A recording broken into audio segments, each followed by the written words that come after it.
Thanks, All Christy. right. Thank you. So I just let folks in. Okay. So we'll give folks a minute, maybe. Okay. I won't start speaking until the hold slide is not there anymore. There we go.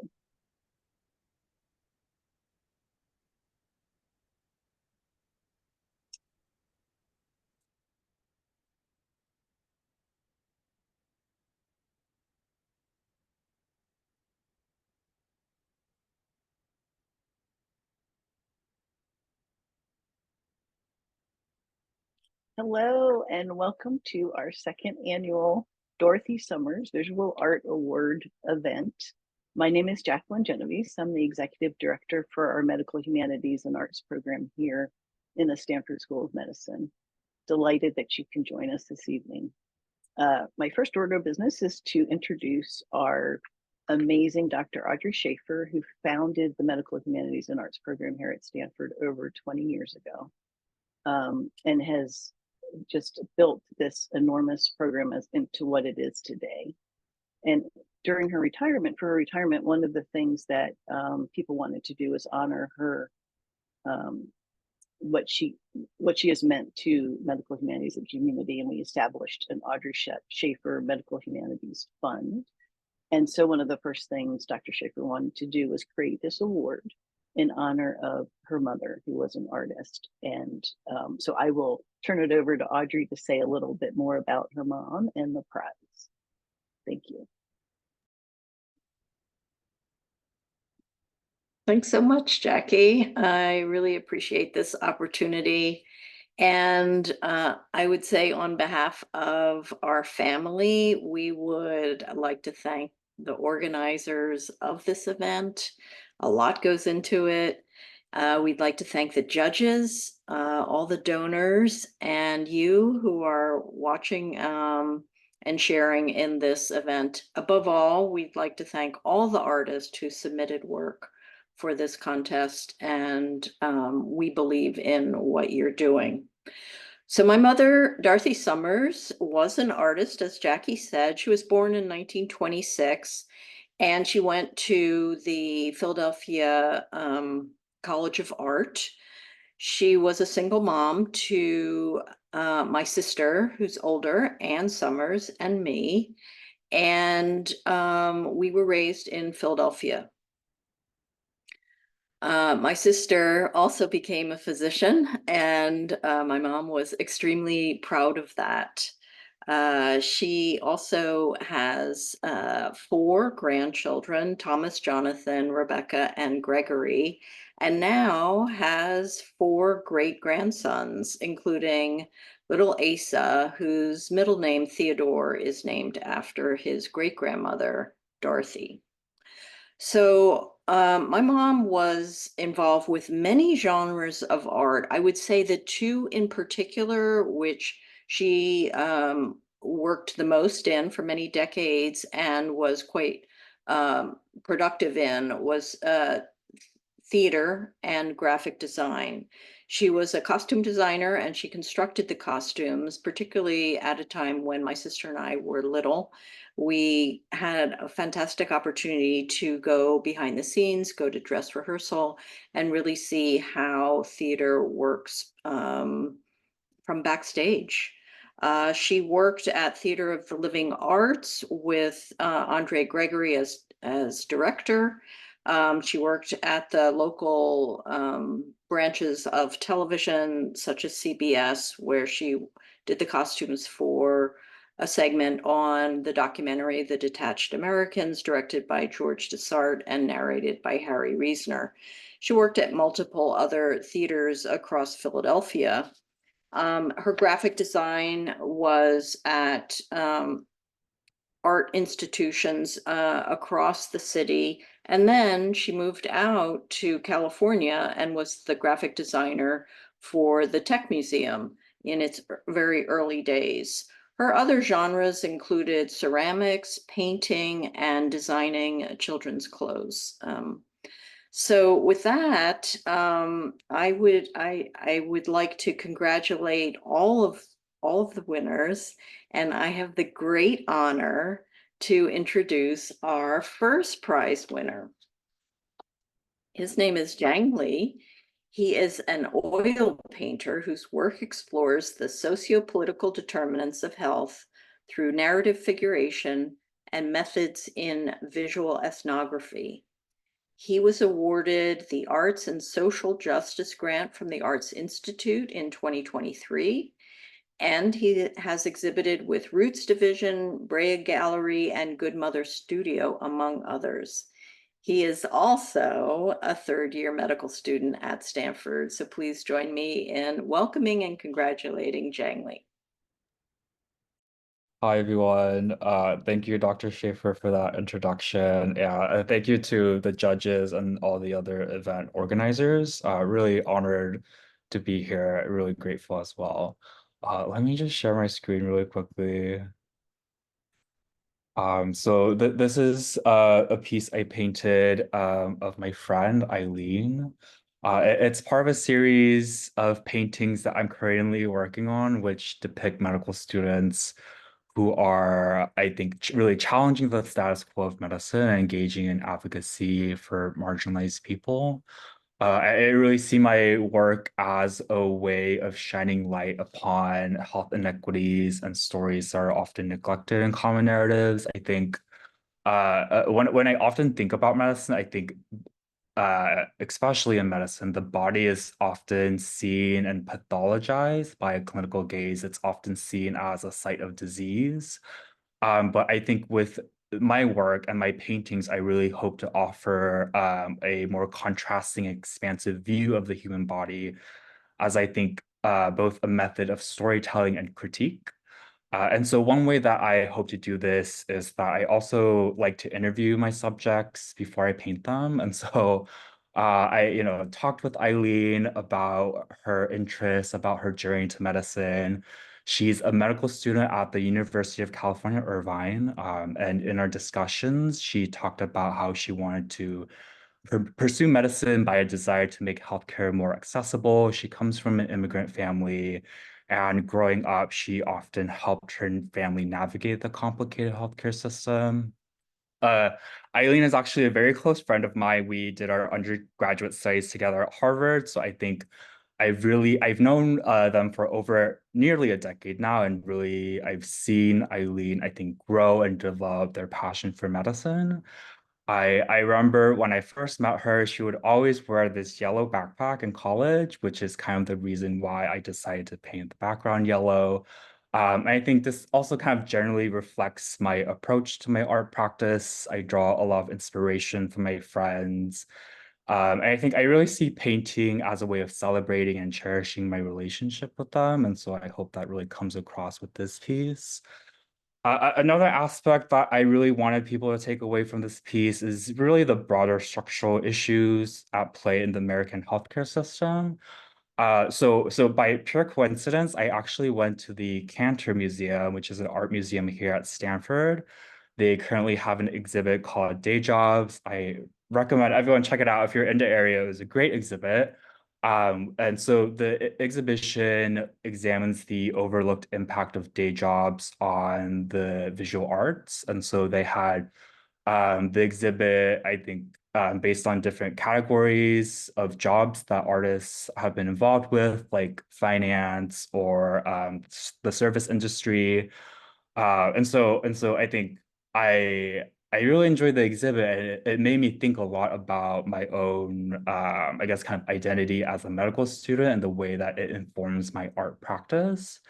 I actually also completed my master's in public health and worked in Washington, D.C. at a policy think tank before starting medical school. So I think I've been really trained in this way of examining inequities through a structural, a systems lens, a policy lens. And I think ultimately, while I want my paintings to be about the people, the stories, I also want to make I want viewers to make the kind of broader connections between inequities and the structural forces that create them. And really specifically, I think, see my paintings as a form of critique against a medical system that prioritizes profit. and also see my paintings as a vision of what we should be aspiring towards, like universal healthcare. And so specifically with this painting of Eileen, she talks a lot about how she wants to practice medicine in her hometown of Santa Ana. Santa Ana is a city within Orange County, located kind of in Southern California. Has a really vibrant Latinx community, but is also home to a large working class immigrant population that highlights the inequities, both racial and class inequities within Orange County, which is considered one of the wealthiest areas in the United States. And so I think one of the things that I was thinking about with this piece is the way that working class immigrants play a central role in building the nation's economy, but are rendered invisible by systems which neglect and dismiss them. And then here in this next slide, this is actually a piece by Wayne Thiebaud. Thiebaud is actually one of my favorite artists. I love Thiebaud. He has these really exquisite cakes, like pastries. He also does these landscapes. I think there's like a personal connection for me because my parents owned a donut shop growing up. So I was always in the close vicinity of a lot of pastries, and I think he paints them in this really exquisite way. If you look closely, you'll kind of notice that a lot of his objects are outlined in color, different colorful hues. They're often described as a kind of vibration of color, and you'll also notice that he uses these really thick textured brushstrokes that kind of mimic the frosting of a cake. And so I kind of wanted to pay homage to Thiebaud with my piece. And it was really inspired to use these techniques to kind of reconceptualize the white coat, which is often seen as a very venerated symbol within the medical field. I hope you'll notice in this kind of detail shot of Eileen, the kind of subtle hues of color that I tried to incorporate, the more textured brushstrokes. And I tried to use that as a way to kind of signify the unconventional power of my subjects. And so that kind of wraps up my talk. Thank you for listening.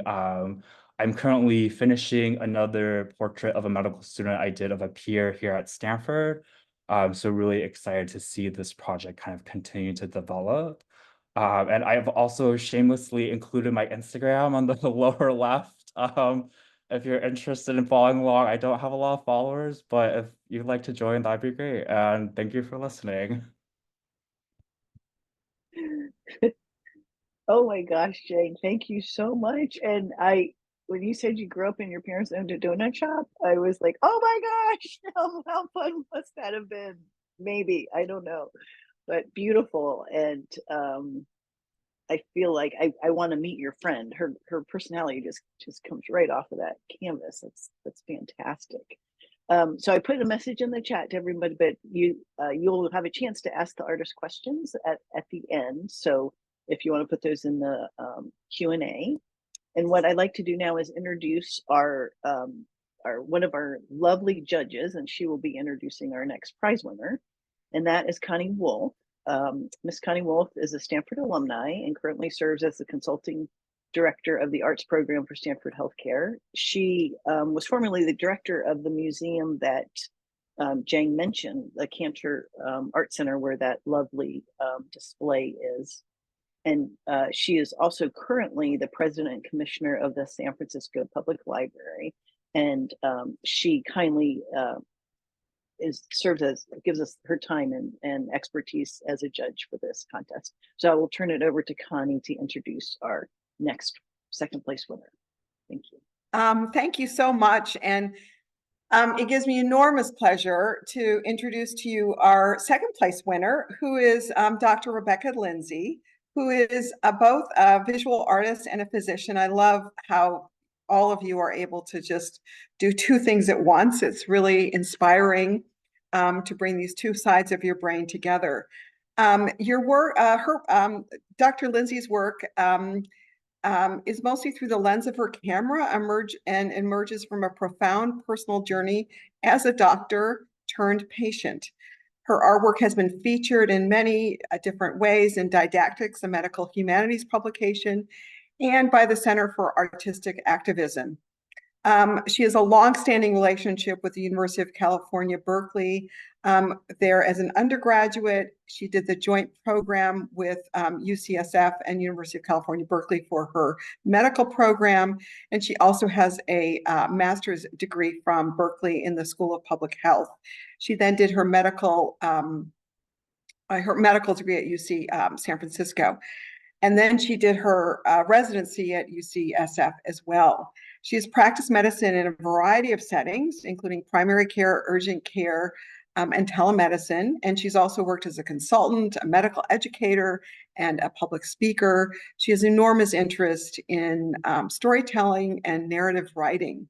She's an advocate for health equity and disability inclusion in medical education and healthcare, and currently serves as a senior advisor to the Disability and Anti-Ableism Curricula Working Group at UC Berkeley and at UCSF's Joint Medical Program.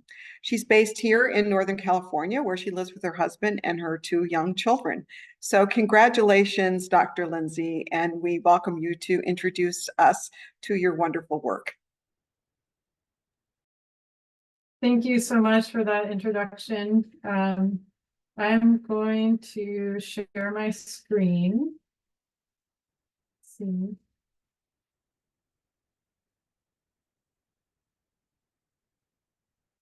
Okay, how's that? It's such an honor to be here. I want to thank you all for including me in this group of incredible artists. Art is a very important part of my life. And I would say my relationship to it has gone through many seasons and has evolved over the years. I wanted to say I'm really grateful to my mentors and colleagues in medicine. You know who you are, the artists, the writers, the poets. I see some of you in the audience. You've really helped nurture me as an artist and as a physician. And then I want to thank my family, and in particular my children, because they're always making art. And they inspire me to do the same. They're 9 and 12 years old. One of my mediums as an artist is photography. And while my only formal training in photography was in a darkroom in high school, it really opened up the visual arts for me. I guess I'm dating myself. I had to learn digital photography later. And when I became a physician, I noticed there was a lot of overlap in terms of observation skills. So as a physician, we learn to observe very subtle findings. It could be noticing a small evolution or change over time, a pattern. We develop an ability to focus on extreme detail, but also balancing the larger meaning and context. It's also really important to have fresh eyes, even if you're going back and facing something familiar. You miss things that way if you're not coming at it with curiosity. So I see that all these techniques overlap in art and in medicine. And so I'm grateful to have both of those, and I see them as complementary. So I'm going to give you a little bit of background. I was a pretty busy person in residency and medical school. I had 2 wonderful children during my training. This is a real photograph from an overnight call as a senior resident. I don't think I slowed down or paused for years. And that feeling really continued to when I transitioned to my life as an attending. And then fast forward in 2019, I went through a really abrupt change in my life. I experienced a sudden, serious, life-threatening illness. I had a spontaneous vertebral artery dissection and stroke. I was on my day off from my primary care clinic watching my kids at home. And I went from busy life of parenting 2 kids, working long hours in primary care, to suddenly having to learn things all over again. For instance, how to turn my head without losing my balance and falling over, or how to stabilize my vision when simply changing my gaze. And then a few months later, the pandemic started.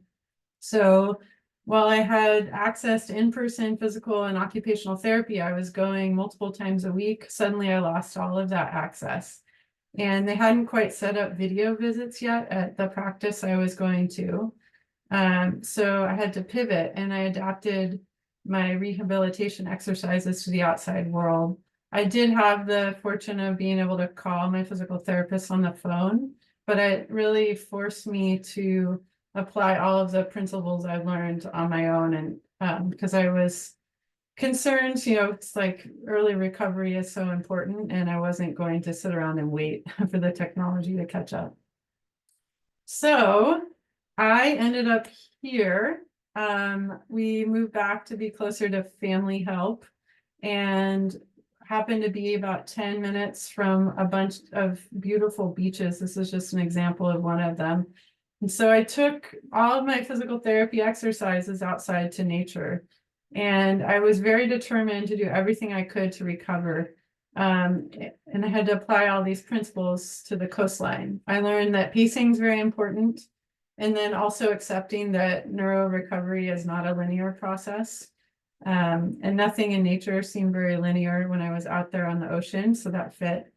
And over time, I leaned on my art practice to both aid in and document my recovery. And while it wasn't intentional as a project at first, over time, it turned into a real meditation and a personal practice. And I have a huge collection of photographs that I took during this time.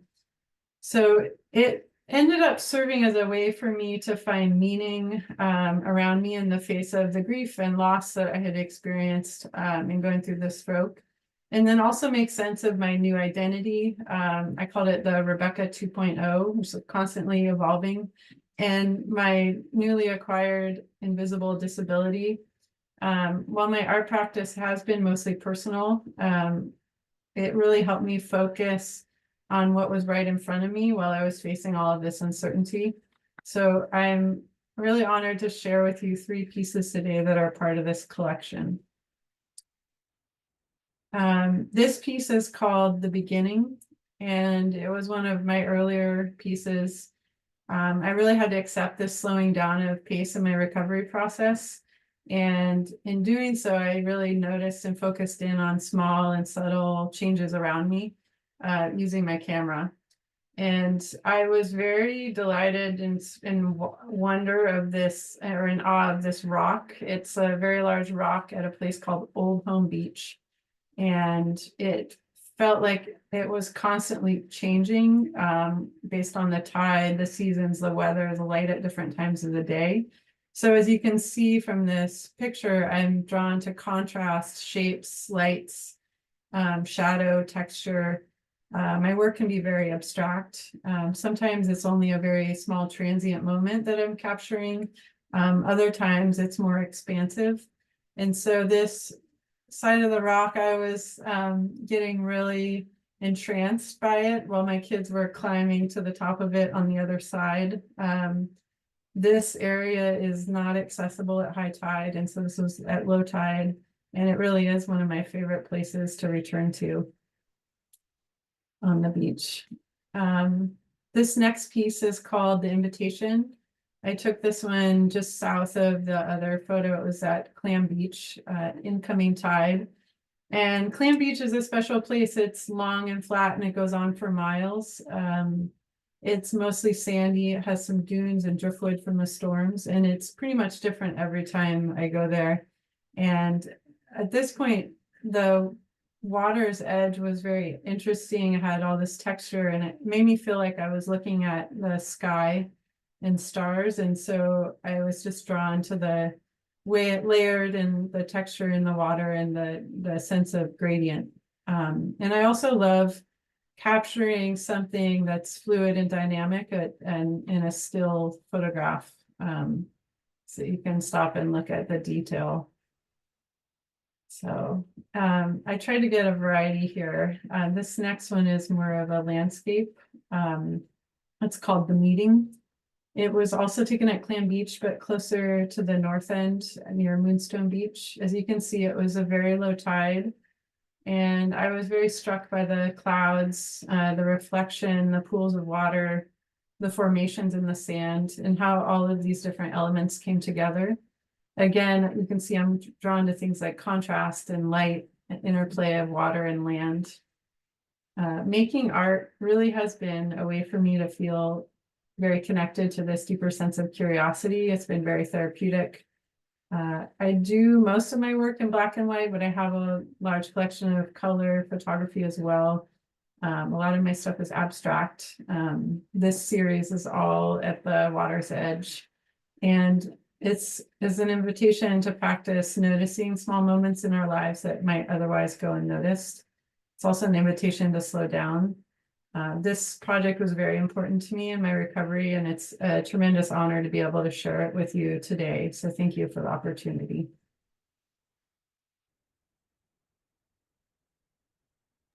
Okay. Thank you so much, Rebecca. That was a really beautiful presentation.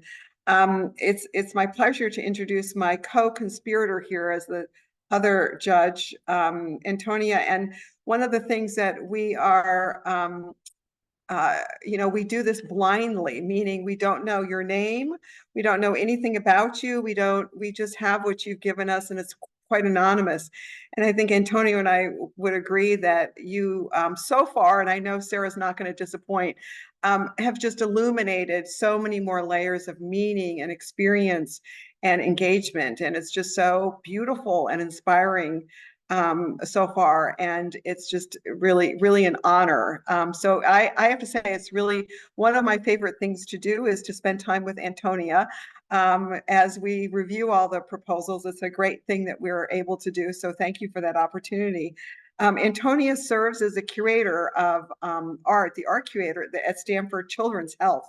And she does an extraordinary job really embracing and able to convey her belief in the power of art to heal, and uses this passion to assemble art installations for the benefit of the hospital's many patients, families, and staff. She has such an incredible, robust experience in a range of arts institutions. And she has a master's degree in art history from the University of Toronto and has worked in so many different places around the country. She also is a board member of NOAA, which is the organization of people like us who are dedicated to bringing art into healthcare environments. So she serves not only the people in the Bay Area, but she serves nationally as a leader. So it's my pleasure to introduce Antonia. Oh, thank you, Connie. It is so lovely to hear somebody like Connie say nice things about me, but now it's my turn to say nice things about our third place winner, Sarah Khattab. She is a medical student at Boston University's Chobanian and Avedisinian School of Medicine. I hope I did that justice, Sarah. We went over that earlier. Growing up, Sarah was first introduced to art by a family friend who mentored her and taught her the basics of painting. And throughout college, Sarah began to explore using colored pencils as a medium and was especially interested in drawing human anatomy. Now, she went on to use art as a means to document her journey through medicine and mixes whimsical elements into her anatomical practices and pieces, as we shall see. And so I'm going to turn this over to Sarah to delight us with her art. Take it away. Thank you so much, Antonia, for that wonderful introduction. I'm going to share my screen. There you go. So as Antonia mentioned, I'm a medical student at Boston University right now. I'm in my 4th year. I was born and raised in Los Angeles, California, so I'm actually originally a West Coaster. And I've been out here for going on 5 years now.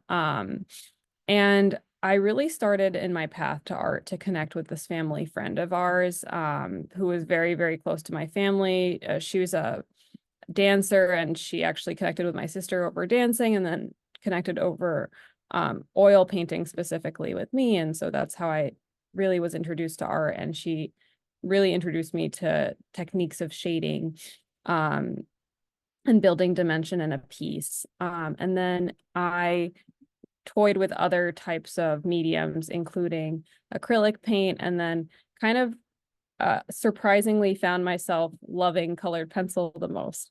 After all those years painting, she was very surprised that I went for colored pencils. Although it started as a way to connect with her, my artistic passion became a way for me to document my journey and my interest in medicine. And so prior to starting undergrad, I was interested in documenting the passage of time with my art. I had a series that I had submitted as an AP art portfolio of decaying fruit over time. and leather boots becoming increasingly used and creases building up in the boots. But once I was introduced to the concept of human anatomy, I was really fascinated in kind of translating the way I interpreted human anatomy on the same page that I was drawing human anatomy. I also draw human anatomy for more educational purposes, and I'm currently working to create like an anatomical comic dissection guide, but that is separate from my artistic documentation of how I interpret anatomical concepts in a more playful manner. And so this piece specifically started as a slide that I encountered in my neuro block, my second year. And it was used to introduce the concept of the motor and sensory cortices of the brain, of the human brain, which are presented right here. I don't know if you can see my cursor, but it's those two long kind of V-shaped strips. And looking at the anatomy of the brain, it always looked somewhat maze-like to me. And this concept of a maze made me think of shrubbery. And thinking of shrubbery, I thought about how you prune shrubbery. And then I connected that to the idea of synaptic pruning and neural plasticity, which is ultimately what I named this piece after. And neural plasticity is the idea that as we learn or as we encounter trauma, our brain is able to adapt to those changes by strengthening connections and alternatively also by pruning connections that are not used as often. And so that is the thought behind the pliers, and that is also the thought behind the area at the top left corner where you see some of the shrubbery kind of going out and exploring for its own that hasn't quite been pruned to fit the overall mold of the piece. Yeah, that is mostly it in terms of this piece. In terms of other pieces I've worked on since to document my path, the first piece I drew was, and I unfortunately didn't include more slides of these, but was a human heart in a blood pressure cuff system. And I used that to represent how pressurizing a blood pressure cuff is essentially the same function that the heart serves. So like that pumping motion when you pump a blood pressure cuff is also the pumping motion that the heart displays to circulate the blood around the body. And so the way I interpret these different physiological concepts has been something that I've been interested in playing around with. I'm currently working on a GI one. I have the paint right next to me on my desk. And yeah, thank you so much for listening to my talk. Thank you so much for nominating me for this prize.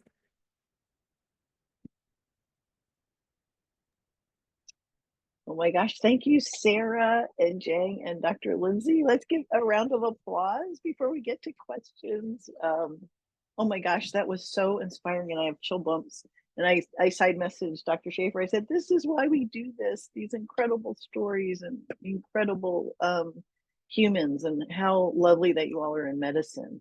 So I wanted to ask a question that people have asked over time of all of you, and then we have a couple comments in the chat, and that is how to balance and to make time for your art, and how it feeds the medicine part of your life as well. So Dr. Lindsay, if you want to answer that first, and then Sarah, and then Jane. That makes sense. So this is an interesting question. The Rebecca 1.0 would try and cram it in or binge on a museum outing, whether it's consuming art or making art. But I went through this illness and was forced to slow down, and then it became essential to me.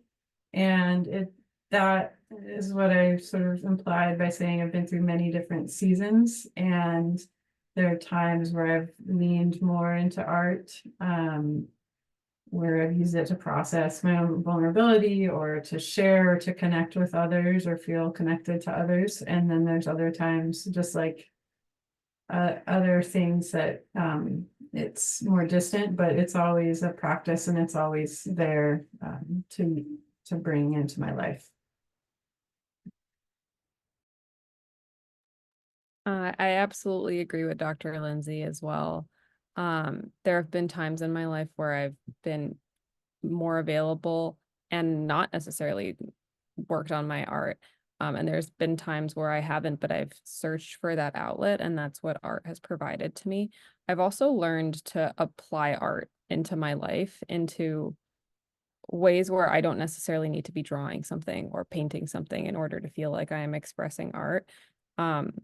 One example, which was pretty recent, is I was on an anatomy blog, and I think that finding structures and displaying structures in a way is a form of art. And so I use that as an outlet during that period of my life. And I think that trying to find art in things that are not necessarily strictly an art has been a way for me to make space for that in my life at times where I'm less able to commit that time. Yeah, I think I think similar reflections. I haven't always been great at balancing both things. Actually, when I graduated college, I didn't paint for like 3 years, and I've only recently gotten back into it. I would also say, frankly, it's like pass fail here at Stanford, so there's less stress and there's more time to paint without feeling guilty. I think sometimes I have to get creative, like I'll paint while listening to lectures. I don't know if I should say that. But yeah, I just really have to make time for it. And it's just something that I love doing. So I feel like if you love doing it, the time will come for you. Yeah. Great, thank you. And Dr. Shafer knows this too. One of the reasons Stanford has pass failed, the originating dean of the medical school, and we have been looking for this in the archives, said he wanted students to have time to write poetry by the water in addition to medical school. So that was the basis of Stanford. So we're in the right place for that. So Jang, there's a comment for you from Dr. Kim. She said she loves your Insta name. It seems like you painted your friend from a perspective of someone looking up toward the subject. Is that intentional? Thank you very much for sharing your stories and artwork. Sure, yeah, thank you for that comment. Yeah, I would say so, yes. I think when I think about a lot of the portraits that I paint, I think about the relationship to portraiture and power, and that I think the practice of portraiture is inextricably tied to power. I think also historically portraits were a privilege afforded to those who had the wealth to commission them, or really used as a way to flex the influence of like kings, emperors, politicians. And so I think, with this piece, Eileen identifies as both queer and Chicanx. I think identities that frankly have been kind of systematically oppressed in this country.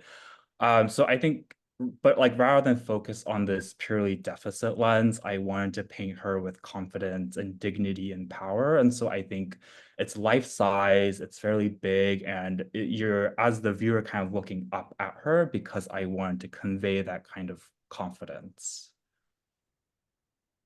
I love that. I love your reflection on historically and portraits and the power dynamic. That's so true.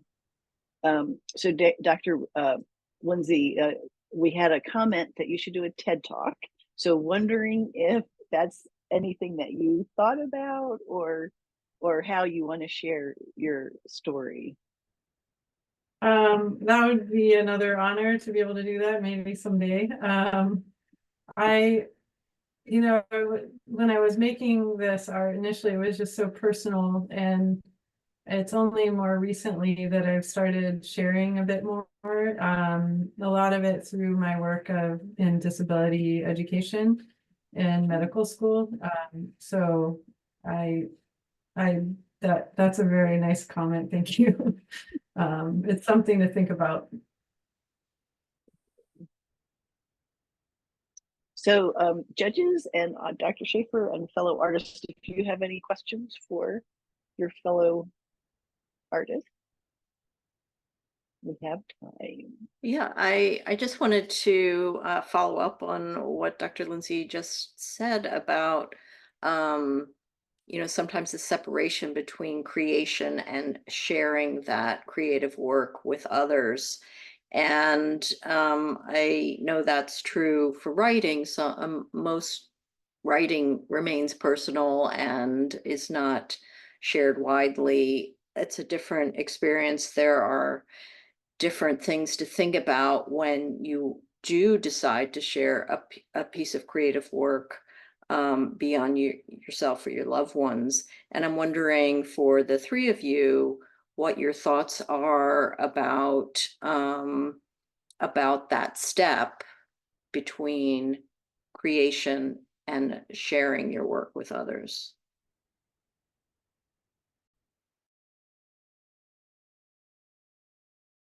I can start. About a year and a half ago, when I wasn't quite in the thick of the recovery, and sort of had transitioned on, because the first part of stroke recovery is a very kind of rapid change, and then there's a little bit more what feels like a plateau where you notice change over months or years.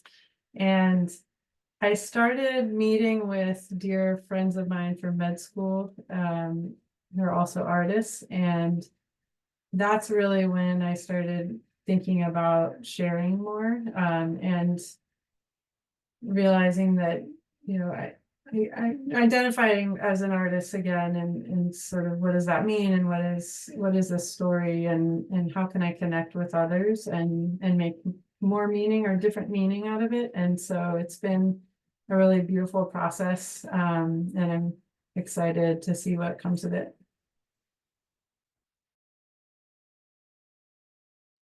I can go next. So I like went through phases where I was more open about sharing my art at certain points of my life, and then less wanting to, at least initially, later on, and then back to being pretty open, I would say, right now. And I think one of the like fundamental marking points for me was after I started medical school. One of my best friends I connected with was over art.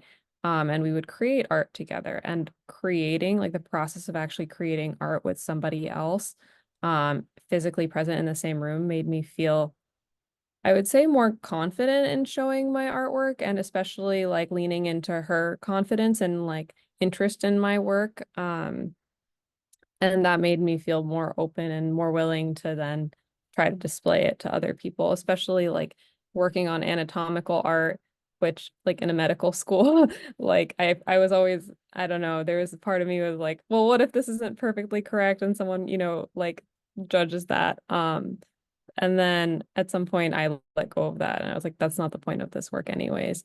And I think kind of coming to that realization that this is like whimsical, you're not going to find a brain with shrubs in it, um, helped me move past that, and helped me want to put my work out there. Yeah, I think for me, sharing my pieces is one of my favorite parts of the process. Uh, I, I feel like painting is a really intimate thing, especially when you're doing portraiture. You're, staring at someone's face for hours and for months at a time, and you feel like you really get to know them in that sense. I think it also involves a kind of like meditation or reflection alongside the person I'm painting. So it feels like when I share this piece with them, I'm sharing that culmination over months at a time. I think sometimes I don't get a chance to share my pieces. So, for example, I recently painted my grandfather, who unfortunately passed away before I could share that piece with him. But I think in some sense, through the process of painting, I still feel like I was able to kind of celebrate my relationship with him in that sense as well.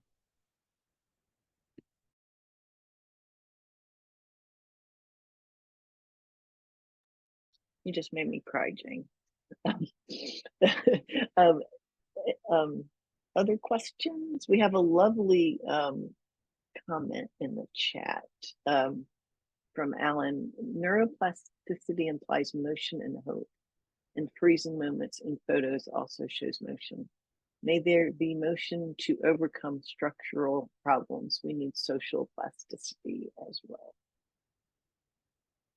A lovely thought.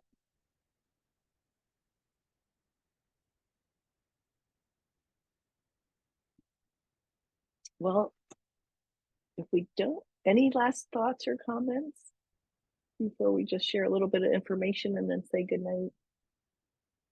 Thank you all again so much for sharing your art with us and your stories. And thank you, Audrey, for creating this event and award. And, you know, every time we come together, the world seems to be on fire, and it just reinforces the importance of what we do, of art, of coming together and celebrating and being grateful. And so I just really at this time super thankful for this opportunity. So what we would like to do, if Christy can do this, we just want to share screen for an exciting event that's coming up for us September 6th and 7th, which is our Big Ideas in Medicine conference. Stay tuned because we have a special guest who we're not allowed to announce yet, but it'll be announced hopefully in the days to come. And for the first time this year, this is our second year doing this, we actually have student posters. We were able to accept posters from students on the future of healthcare, and want to say a special thanks to Dr. Bryant Lynn and Dr. Alana Yerkowitz, who are the faculty leads on this particular project. And you can put in Stanford Big Ideas to get to the website to see more. And also, if you want to be added to our newsletter or you know, make sure that you're involved with our program, you can contact myself or Christy, and I'll put the email in the chat here. And with that, I will, unless I'm missing anything. And yes, a final congratulations to all of our winners. Thank you all so much. Have a wonderful evening and keep creating, keep making art. Thank you.